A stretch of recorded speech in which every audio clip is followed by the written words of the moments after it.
Hello everyone, I'm Chester44 and welcome to this Let's Play of Avernum 3.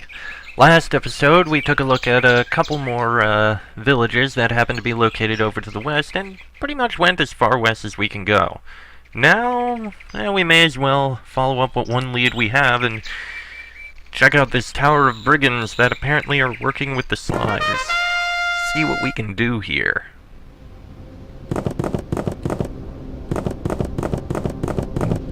Oh, there's a shirt back here.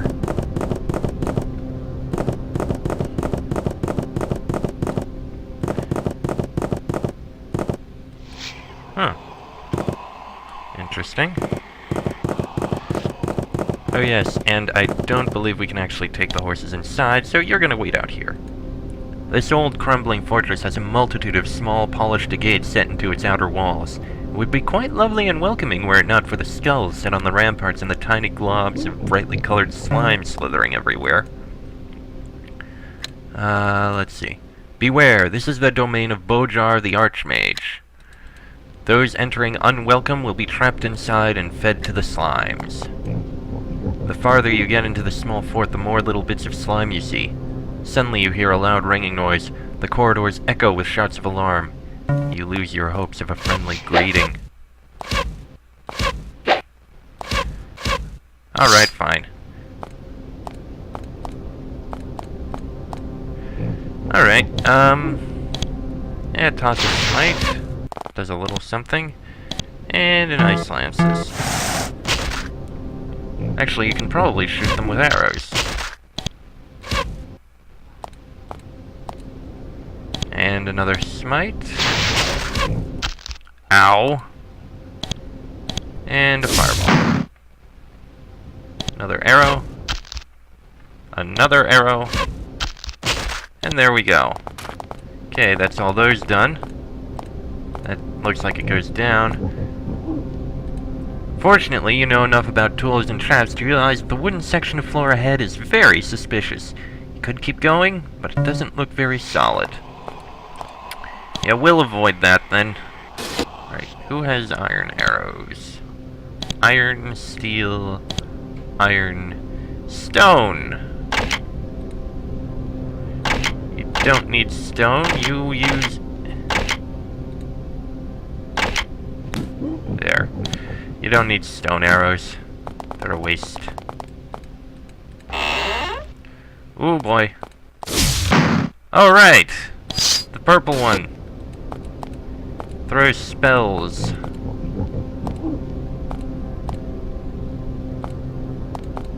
Alright. Take it down. There we go. They don't seem to be coming up, so we can kill them like this. Hey, level up.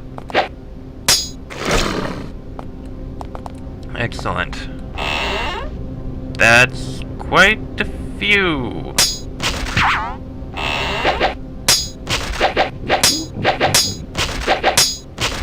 And yet we got him.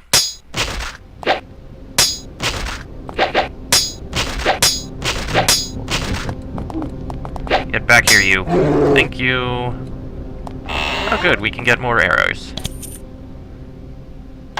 8 arrows for Carl. Ooh, a U-bow. That's pretty darn good. And give it to Teresa. Poor's got ash, and you've got ash. Some more. I think 20 arrows or so is probably good. Yeah, 20 arrows is plenty.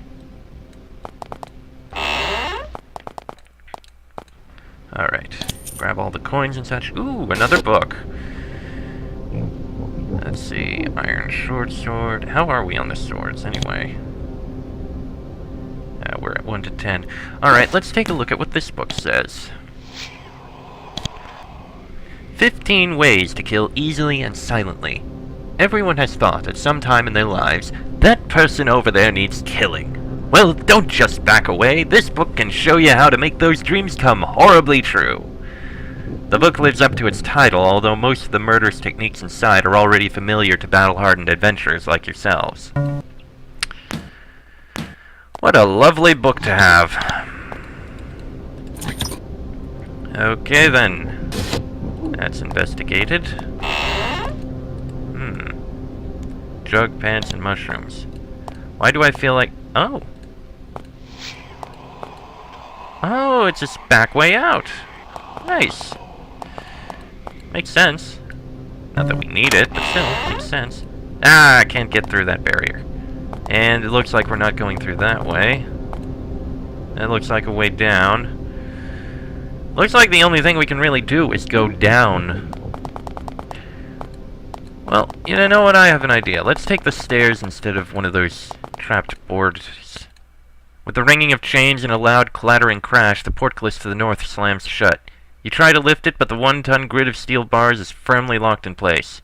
You have no choice but to go deeper into the fort. Well, great. Okay then.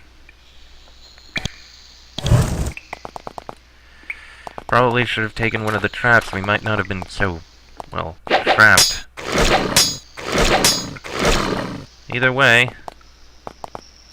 the Brigands and Goblins have responsibly opted to store up a little extra food for hard times.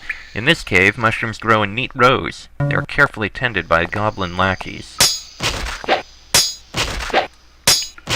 Oh, at least that's taken care of.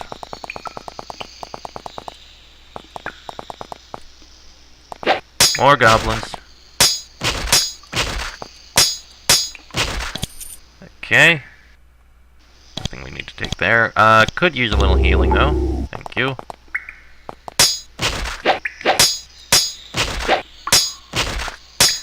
At least these goblins die easy. Sandals, stone short swords. Who'd have thunk there were really goblins down here? Yeah, we can sell that one.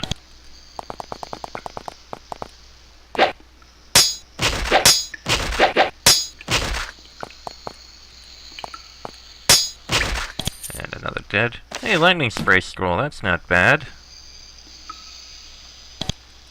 Actually, poor studded armor, we can sell that. Looks to be all the goblin tunnels. Ah, and we come back out here. Okay. So we can come out at any time. Alright, let's take a look this way first.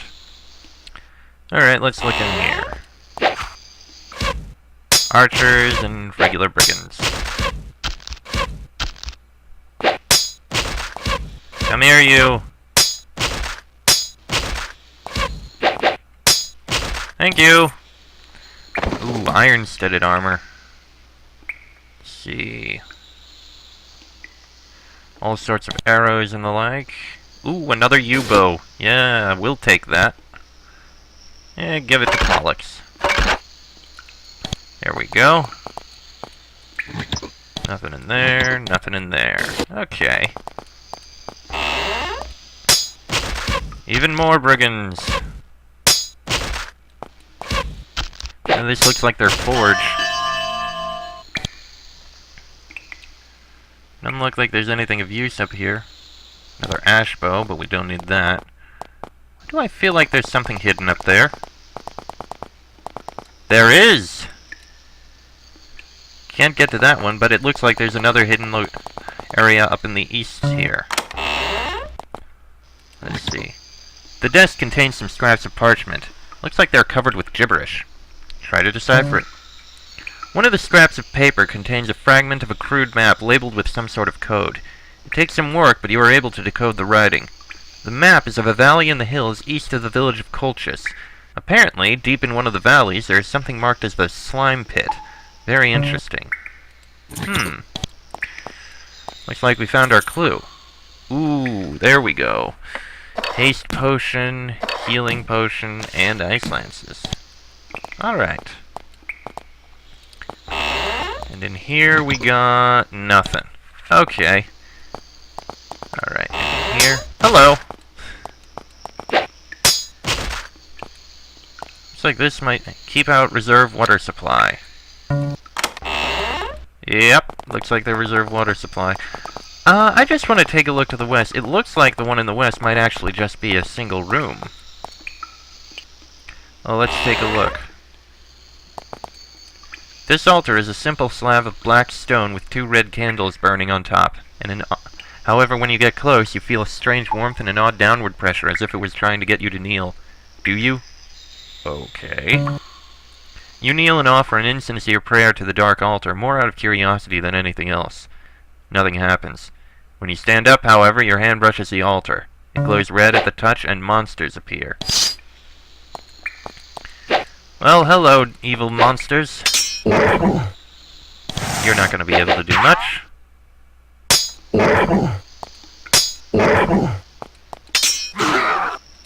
Okay, that happened. But, actually there does seem to be a room to the side. Warning, the Guardian is extremely dangerous. It will attack you and can kill you before you know what's happening. Don't go down here without Bojar. The Guardian, eh? Okay. Well, let's take a look. The smell coming from the cave ahead is a combination of rotting flesh, old cheese, and garlic. There's a thin layer of clear, mucus-like substance on the floor. There's also several spines, dried and bent, each about a foot long. That! And paralyzed. Hostile guard worm. That is... Wow. Huh. Maybe we can sneak by... Oh, actually...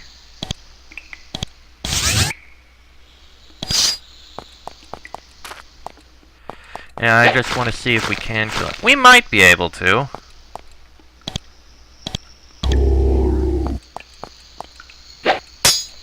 Oh yeah, we can kill this thing. If it doesn't kill us first.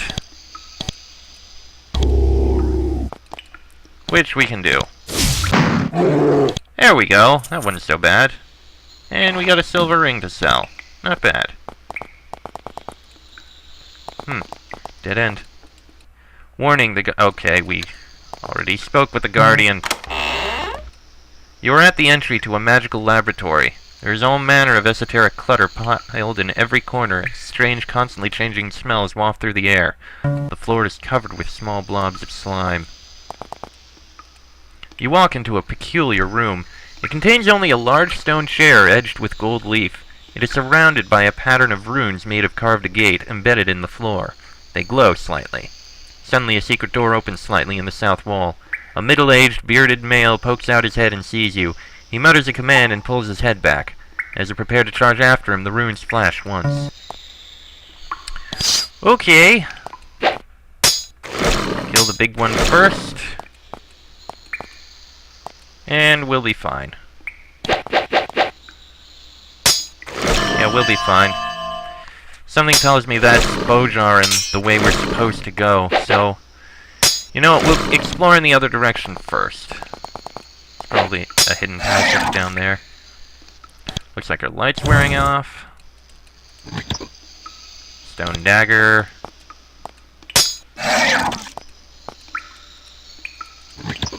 Okay. Pick the lock. This large cave is dominated by one feature, a huge pool of green goo. It constantly bubbles, hisses, and emits puffs of dangerous-looking gas. Every surface of the cavern is covered with a thin layer of slime. As you watch, a tiny ochre slime crawls out of the green pool. It slides around a bit and then flows back into the slime pool. The slimes must have been created using these pools. Okay, then. And it appears to put people to sleep. Not a very good thing. That's gonna be a bother. Well, at least we can fireball it to death.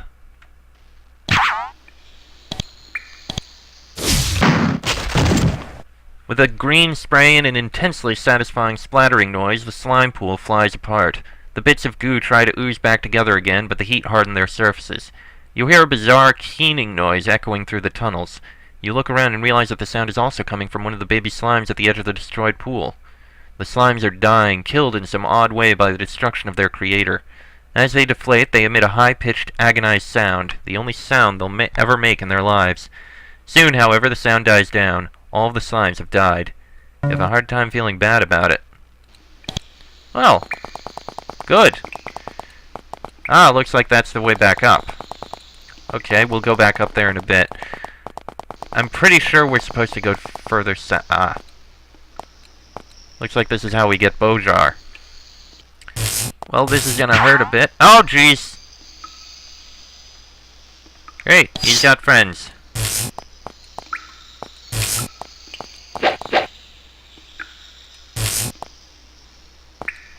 Alright, yeah, I cast that on Carl.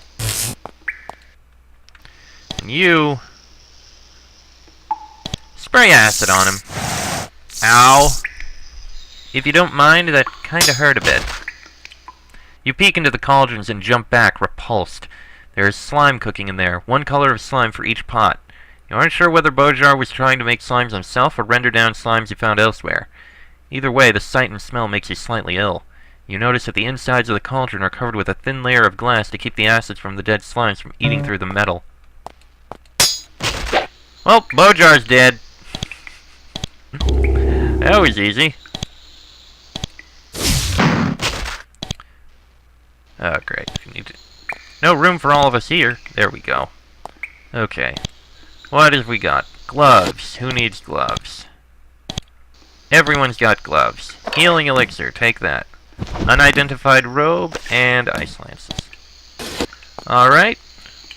Pick the lock. You finally reach Bojar's bedroom and library. The bookshelves on the north wall are mostly bare, but there is a large book on a pedestal in the corner. It's open, and the ink on the exposed pages looks fresh. Ooh, a ruby. Getting plenty of loot here. So there's that. Anything on the bookshelves? Bolt of Fire scroll. Nothing. And Call Beast scroll. With growing excitement, you read through Bojar's notes. They give a detailed account of who he is, what he did, and how he was able to create and control the slimes. Apparently, he was a traveling mage of no great importance who, when traveling to Krisan, saw a large cave while camping in some mountains. He investigated and found that it was full of the slimes. Hiding himself with a sanctuary spell, he entered and found that the cavern was a huge factory for producing the slimes. They were born and grew up in enormous pools of green goo. He took a sample of this goo and took it with him. He says little else about the slime pit, except that it was in some mountains not far east of the town of Colchis. You take note of this, and that the slimes there were controlled by a huge alien slime, whatever that is. From there, Bojar came here, grew the slime sample into his own pool, and used it to create slimes for his own purposes. One small side note is that the pools are very vulnerable to heat. Intense fire can destroy them. His notes make it clear that he was a courageous and brilliant man. It's a pity he was so evil. At least this information may be a big help in bringing an end to the plague of slimes. East of Colchis, eh? Alright, we'll keep that in mind. Ow, ow, ow, ow, ow, ow, ow, ow, ow, ow. Okay, so we'll have to keep our eyes out for Colchis. We're not done here yet. We still need to look back north, up where there was... Go through! Ugh. Around this way. Probably didn't need to go through there, but okay. Alright, and we'll take a look down in here again. Alright, let's see. Ooh! Gloves, iron helmet, iron large shield, poor chainmail. Yes. Wait, no, that's Teresa. Carl's got steel, he doesn't need that. The iron large shield would work, though. Nippur. Yeah, we can just sell this then. Actually, no, give it to Teresa. I think she'd be able to wear it. No, it's too heavy. Well...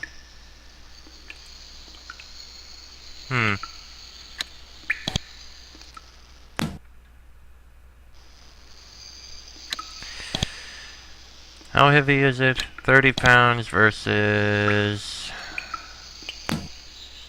45. Alright, what the hell. I'll just do a quick check to see if she can still move.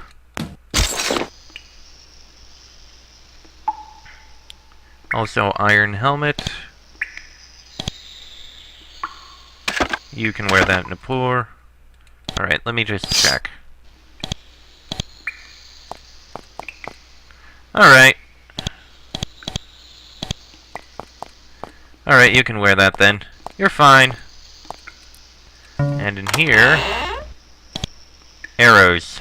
Don't need those. Alright. More caves, it looks like. And all the slimes are dead, so we can go through these without a problem. Which is nice. Ah, that looks like another way out. We'll take that in a bit. Pick the lock.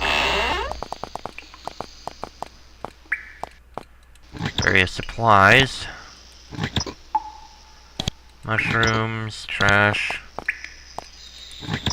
Nothing, and nothing. Also got a boat here. Not that it's really of much use. Oh, wait! Looks like... might there be something over here? No, there is not. Looks like this is another way over to the, to there, though.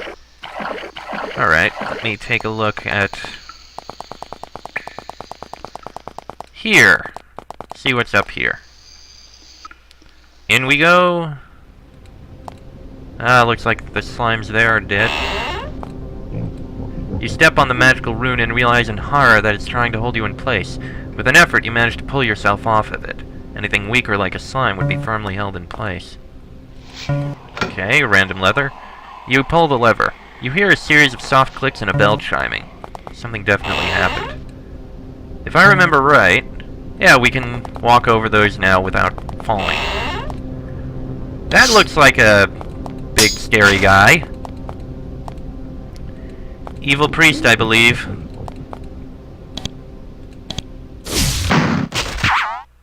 Yep, he's an evil priest. An evil dead priest. No relation to Ash. I imagine, anyway. I mean, Ash would kill him faster. Oh. Steel short sword. That's pretty good. We've got... yeah. No, not Teresa Pollock. The iron longsword we can sell. It's basically their kitchen with food and the like. Oh, hello! Let's see. Oh, more iron-studded armor. Doesn't look like there's anything else of use back here. The bookshelf mostly contains heavily thumbed and grimy books on adult subject matters. There are also many scrolls with orders, all signed by someone named Bojar. All the orders involve roaming the nearby roads looking for merchants to waylay. Okay, and another book. Alright, Pollux, what does this book say? It's the tearing of the bodice again. Well, considering the bandits, is it really that surprising? That said, I do believe we've pretty much completed everything here. So we can leave. Alright, let's head back to town, get things identified and sold and the like. Maybe get a rest. See what we can see. Alright, let's see. We got a few things to sell, let's see. Silver ring, couple swords, bit of armor, and a ruby. Excellent! And someone down here can identify this robe. Can you identify this robe? Robe of Magery. +1 to intelligence, 10% less chance to be hit. Protects a bit less, but not too much, actually. This is actually pretty darn good. Plus it gives that bonus to intelligence, which is very nice. I'll take it. Alright, we'll sell this bit of armor. Alright. Did we ever talk to them? Oh yeah, we did. Okay. Can we actually provide any information about this? Report on your progress dealing with the slimes. You report to Arbuckle what you have found and done, and it doesn't help. Okay. So it's not enough. Alright, let's take a quick... you know what, we'll rest outside. And I'm probably gonna have to end the episode here. I think what we'll do... I don't know where Colchis is. Or at least I'm not certain. So, you know what, we'll head back west, and what the hell, we'll leave. We'll head back west and explore the, explore around the mountains. See what we can do. Why not? Might find something decent. Yeah. We'll explore around the mountains, up to the north, see what we can see. Seems like there's a shore there, so we should be fine. We'll do that in the next episode. So until then, I'm Chester44, that is Carl, Nepor, Pollux, and Teresa. This has been an Avernum 3 Let's Play, and I shall see you all next time.